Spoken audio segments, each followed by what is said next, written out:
দেশের কত পদাবলী অংশুমালী।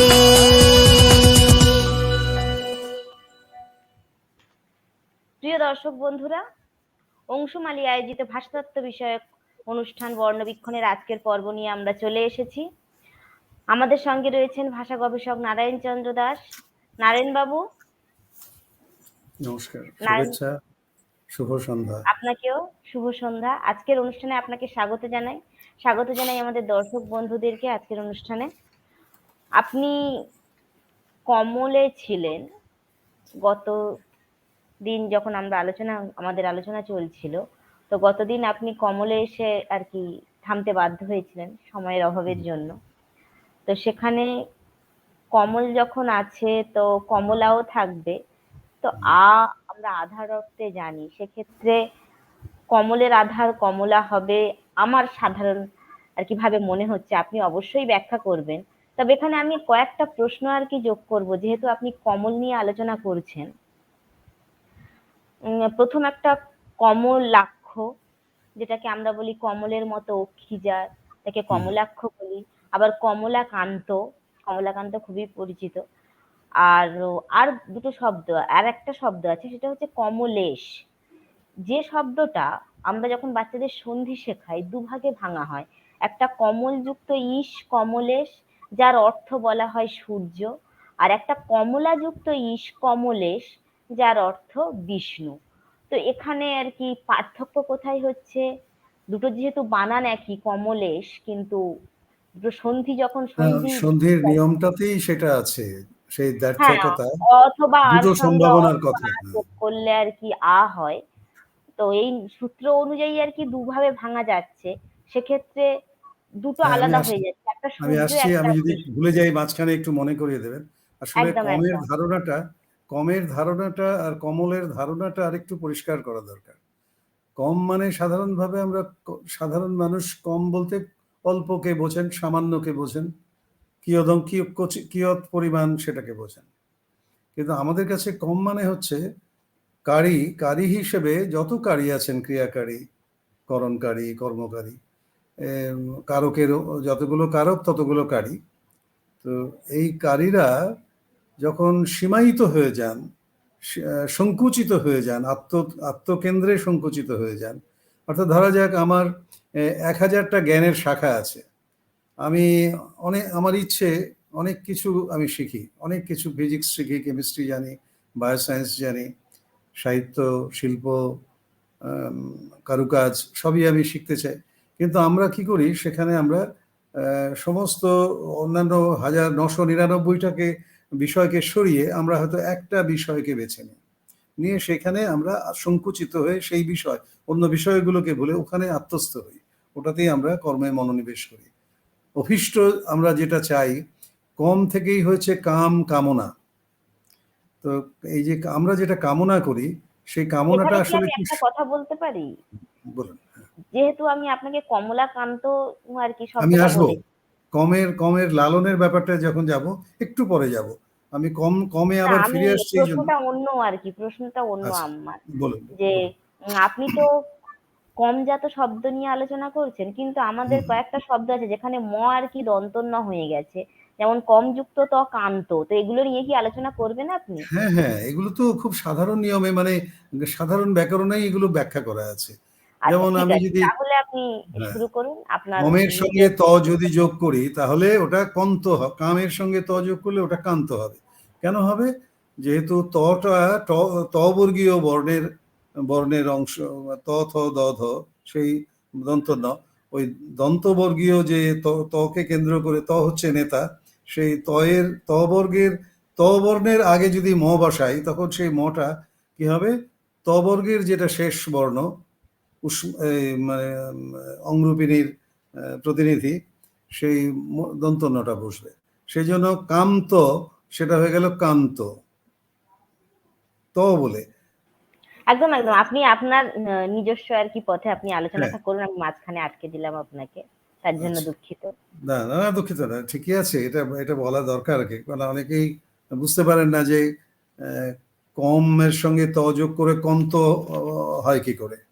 এটা সন্ধিতে পড়লেও আমরা তো অন্ধের মতো করি, মুখস্থ পরীক্ষা পাশের জন্য অধিকাংশ মানুষ যেটা করি আমরা, আমাদের শেখানোর পদ্ধতির ভেতরে এই এইগুলো আছে, সংকোচনটা আছে, মানে কোনো রকমে মুখস্থ করে তোতা পাখির মতো ব্যাপারটাকে উগরে দেওয়া।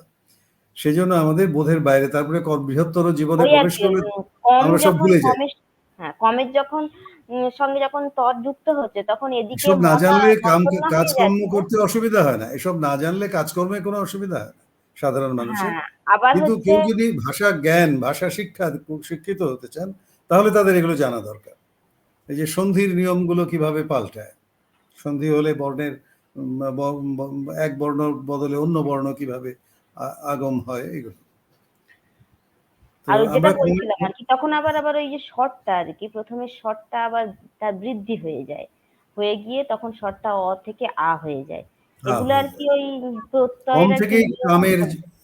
কম থেকে কমের কি বলবো, আধার রক্ষক। কমকে যে আধার দেয় সেই হচ্ছে কাম। কমলের আধার শক্তি কমলা, ওরকম ব্যাপার। কমের আধার হচ্ছে কাম, কামের ভেতরেই কম থাকে। কম হইতে জাত, যেমন রঘু থেকে রাঘব হয়, ওরকম আর কি। কম ওটাও এক ধরনের, রঘু থেকে জন্ম হচ্ছে, রঘু হইতে জাত, বিষ্ণু থেকে বৈষ্ণব হচ্ছে, বিষ্ণু থেকে জাত, ওরকম কম থেকে জাত হয় কাম। তো আমরা কমটা এই জন্য বলতে চাইছি যে আমরা এই যে আত্মসংকোচন করে, আমাদের কামনা বাসনা তো অনেক কিছু, তার কোনো শেষ নেই, সেগুলোকে আমরা সংকুচিত করে নিই, না হলে মানুষ কিছুই করতে পারবে না। এই জন্য কমের অসাধারণ, যে কমিয়ে আনা, নিজেকে গুটিয়ে রাখা, কোনো একটা বিশেষ, আর আজকে বিশেষায়িত যুগে, মানে ডিভিশন অফ লেবার বা কি বলবো, খণ্ডজ্ঞানের যুগে, টুকরো টুকরো জ্ঞানগুলোকে ভেঙে ভেঙে টুকরো টুকরো শাখায় পরিণত করা হয়েছে, হাজার হাজার শাখা। সেই এক একটা শাখায় যদি মনোনিবেশ না করা যায়, তাহলে স্পেশালিস্ট হওয়া যায় না। সেই কারণে আমরা খণ্ডজ্ঞানী হই, অখণ্ড জ্ঞানগুলো ভুলে যাই। তো এই কমের যে ধারণাটা, কম লালিত হয় যে আধারে, সেটাই কমল, যার ভেতরে লালন থাকে কমের। এবং এটা আমরা দৃশ্য কমলকে নিয়েই বেশি আমরা পড়াশোনা করি, বেশি ভাবি, কিন্তু ভাষাশাস্ত্রীরা দৃশ্য অর্থটাকে বলার জন্যে, সেটা একটা বোঝানোর জন্য, যে ওইটা দেখো, যে জলের উপরে একটা বিরাটপুর জলাশয়, তার উপরে মাঝখানে একটা বৃন্তের উপরে একটা কমল ফুল ফুটে আছে। এই যে জলকে জনসাধারণের সঙ্গেও তুলনা করা হয় আমাদের শাস্ত্রে, বিভিন্ন জায়গায় পুরাণে জনসাধারণকে জল বলা হয়েছে বা সমুদ্র বলা হয়েছে, জনসমুদ্র বা জনসাধারণকে জল বলা হয়েছে। তো জলের ভেতরে যদি একটা বৃন্তের উপরে, যেমন সমাজটাকে যদি আমরা দেখি, ধরুন একটা দেশের জনসাধারণ যেন একটা সরোবরের জলের মতো, একটা জনাধার মানে জলাধার। সেই জলাধারের মধ্যে সেখানে ঢেউও হয়, যে জল বাতাসে ঢেউ লাগে, মানুষদের মধ্যে নানা রকমের আন্দোলন হয়, সামাজিক আন্দোলন হয়, যেন সমুদ্রে যেভাবে ঢেউগুলো আন্দোলিত হয়, যেন মানুষের ভেতরেও এক এক গোষ্ঠী, এক এক শ্রেণী, এক এক অঞ্চলের মানুষ ঢেউয়ের মতো উত্তাল হয়ে ওঠে, আন্দোলিত হয়ে ওঠে। সমাজে বৈষম্য বা বায়ু প্রবাহে, বায়ুর প্রকোপে, হ্যাঁ, শাসকের অত্যাচারে বা নানান কারণে ওই প্রকোপ, সেই কারণে উত্তেজিত হয়, আন্দোলিত হয়। এবং এই জনসাধারণকে যে শাসন করা হয় পরিচালনার জন্য, সেখানে এই কমের ধারণা, কমের লালন, কমলের ধারণাটা আছে। আমাদের ভারতবর্ষের জাতীয় পুষ্প হচ্ছে কমল, লোটাস। যেন ভারতের জনসাধারণ যেন একটা সরোবরের মতো, তার ভেতরে ভারতবর্ষের শাসক শ্রেণী, একটা পার্লামেন্ট, একটা যেন পদ্মের মতো সেখানে ফুটে উঠেছে। শাসকরা, তাদের পদ সংখ্যা, পাপড়ি সংখ্যা সীমায়িত। এই যে ব্যাপারগুলো, এইগুলো বোঝানোর জন্যই কিন্তু কমল শব্দের উৎপত্তি। আমাদের যে অভীষ্ট লাভ করতে চাই আমরা, যে সেটাকে আমরা যদি সংকুচিত করে, সীমায়িত করে না করি, আমি তো বিশ্ব ব্রহ্মাণ্ডকে পরিভ্রমণ করব, তাকে আমি আমার আয়ত্তে আসবে, এটা এরকম কামনা বাসনা করতে পারি না।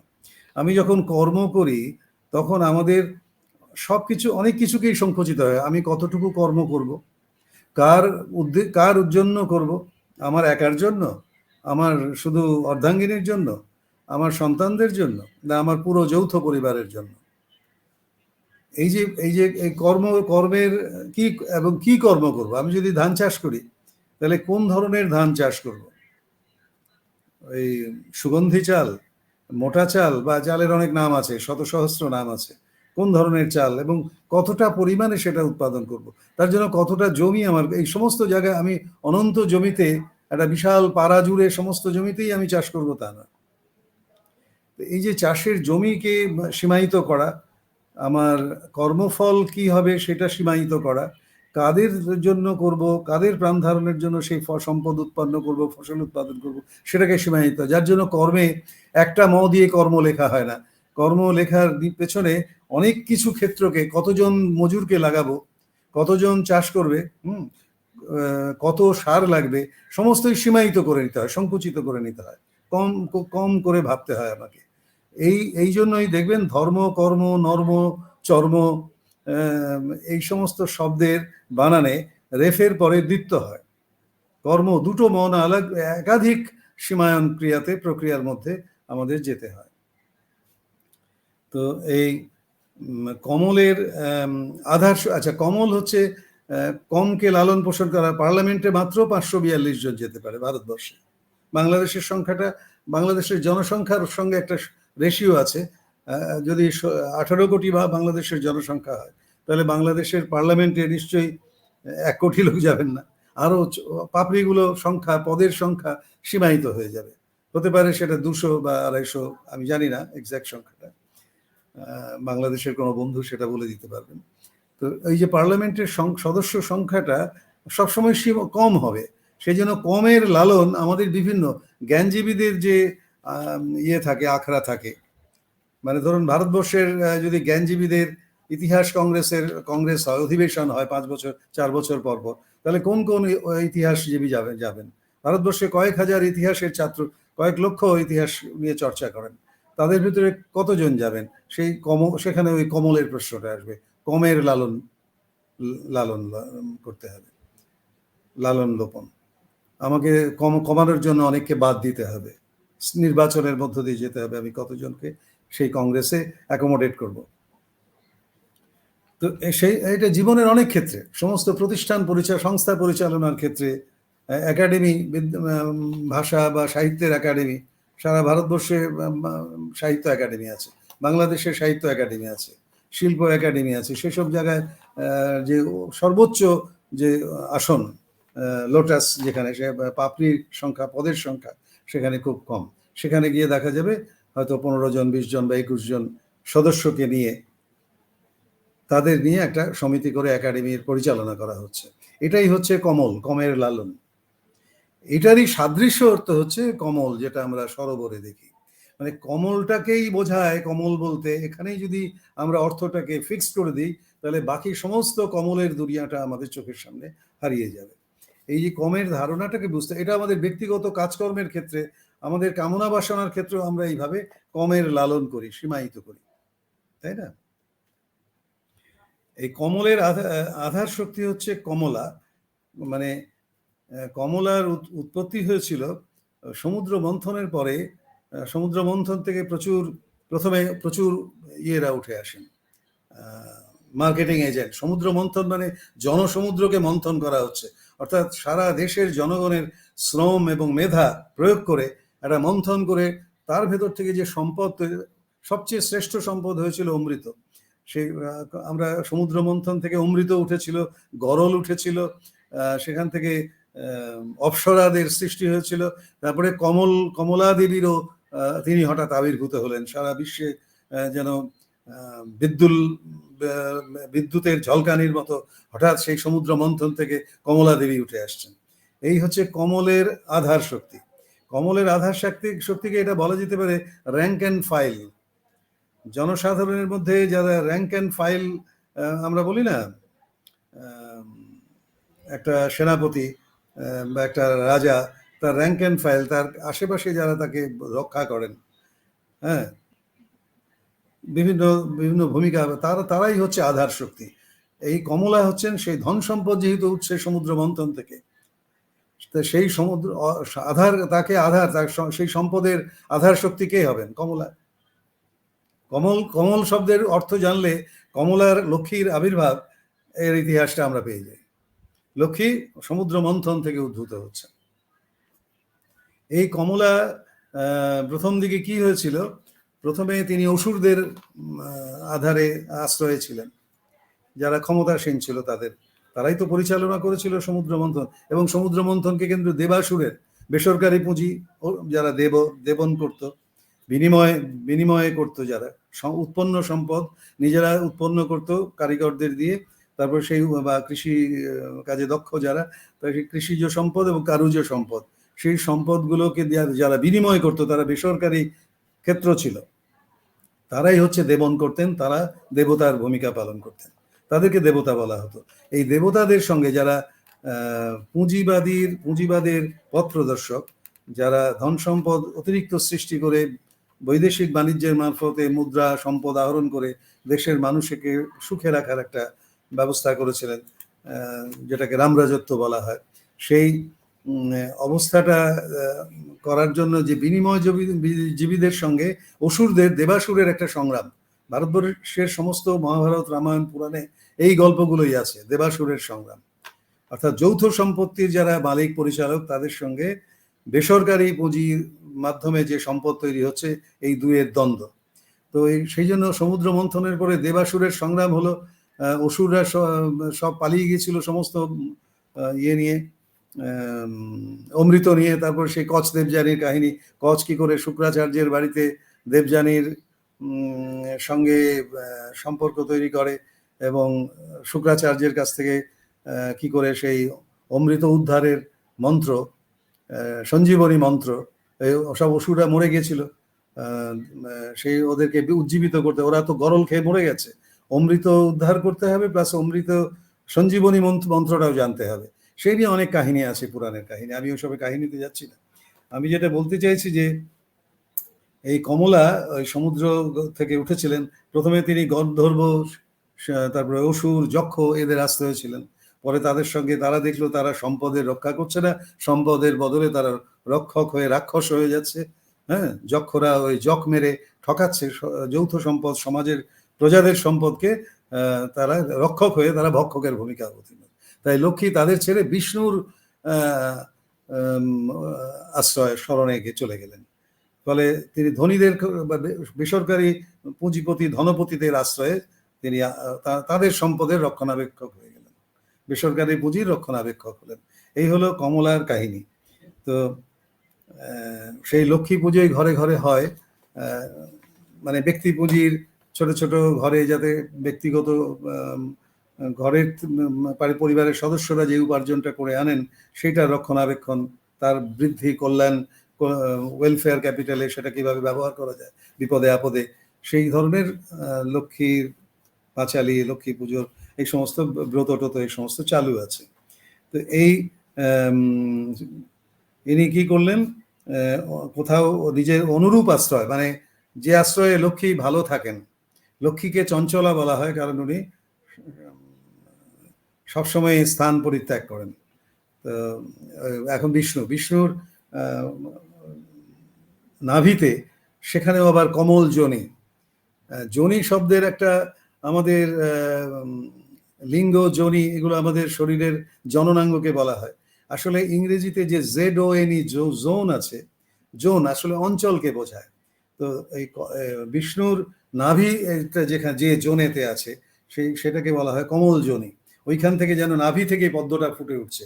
তো তিনি তো বাসুকী সহস্র নাগের উপরে বিষ্ণু শয়ানে আছেন।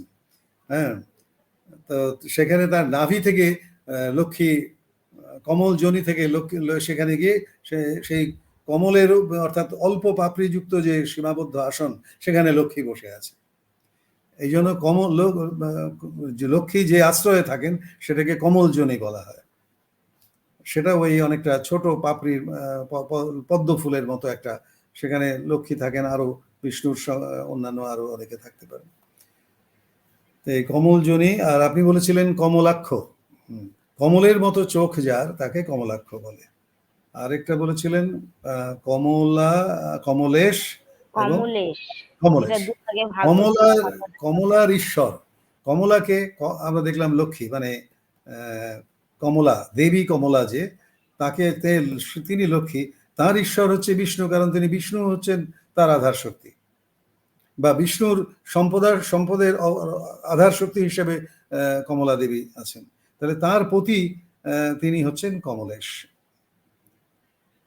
তিনি ব্যপ্ত হন, লক্ষ্মী ব্যপ্ত হন বিষ্ণুর সঙ্গে থাকার জন্য।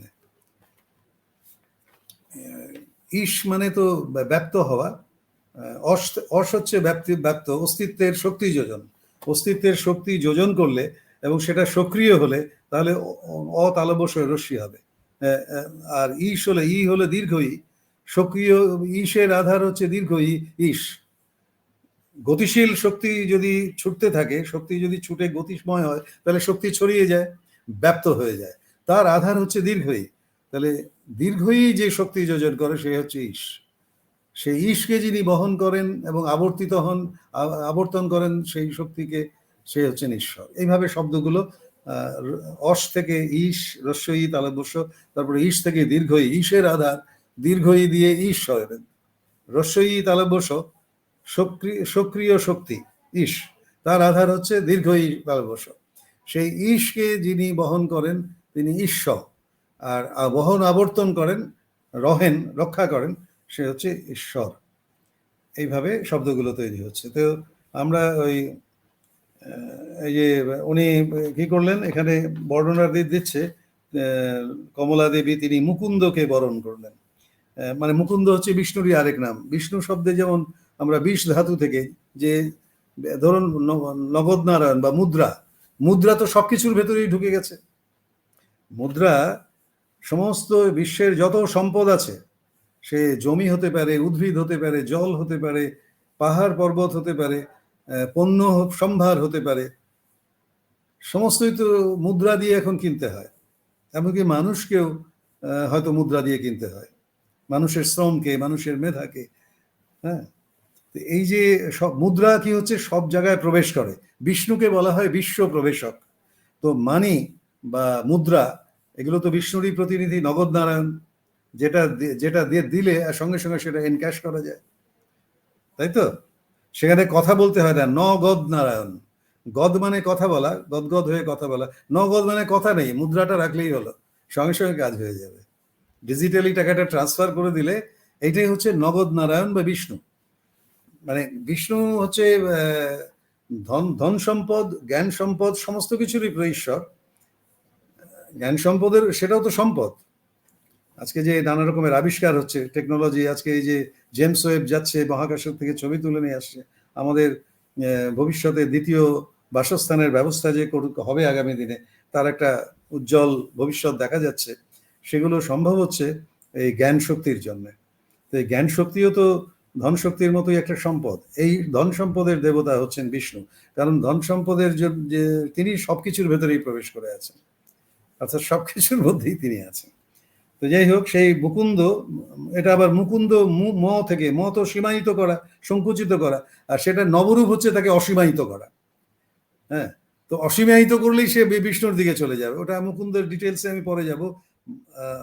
মুখ করা মানে অসীমায়িতকরণ, সেটা আবার নবরূপ দিচ্ছে, নিয়ে সেইটা চলমান হয়ে তার দান যেখানে থাকছে মুকুন্দ, সে আসলে সেটা কি বিষ্ণুকেই বোঝাচ্ছে সে। তো এইভাবে বিভিন্ন ক্রিয়ার অ্যাঙ্গেল থেকে, মুকু শব্দ থেকে, মুকুন থেকে আমরা মুকুন্দ তৈরি করে আমরা সেই বিষ্ণুতেই যাচ্ছি।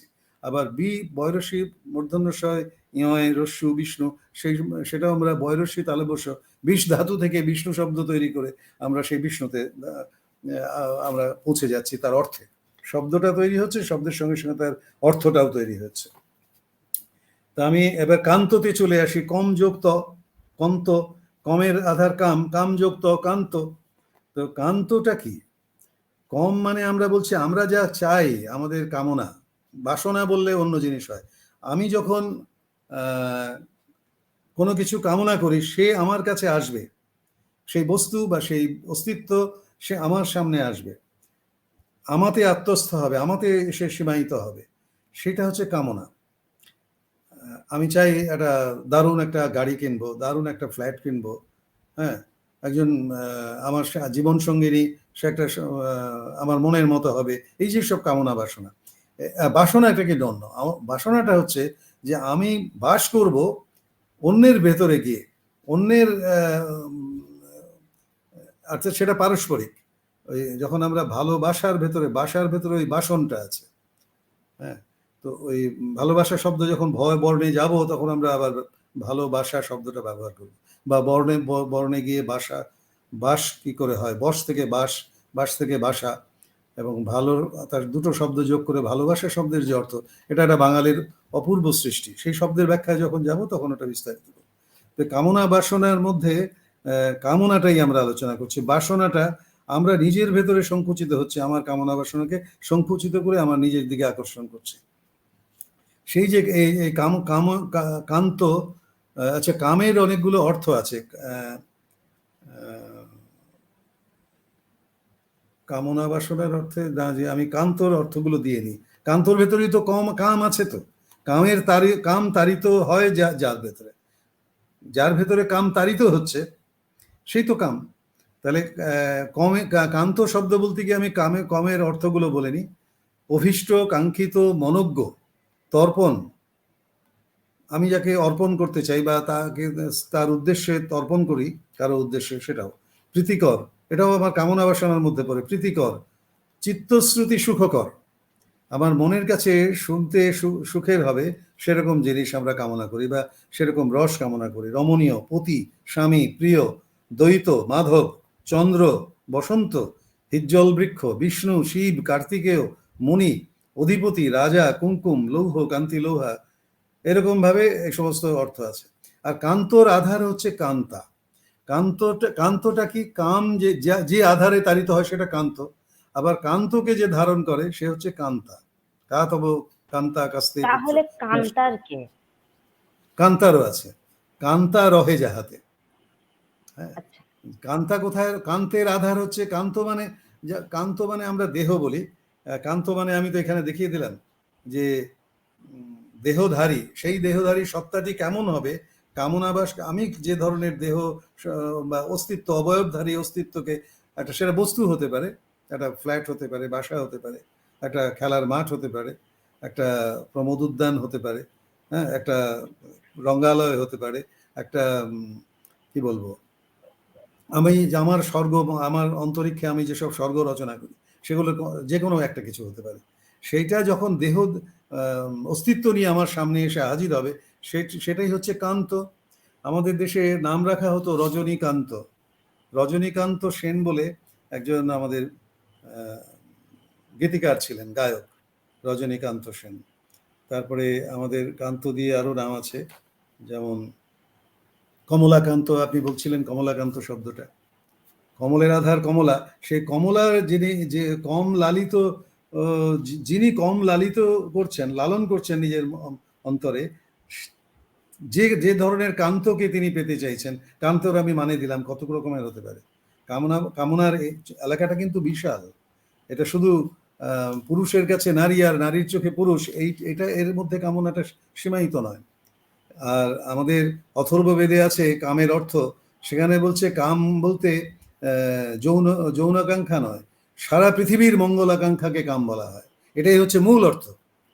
সারা বিশ্ব ব্রহ্মাণ্ডের বলছে অথর্ববেদে দেখা যায় যে সেখানে কাম অর্থে যৌনাকাঙ্ক্ষা নয়, সমস্ত পৃথিবীর মঙ্গলাকাঙ্ক্ষাই কাম্য, এটাকে কাম বলা হচ্ছে।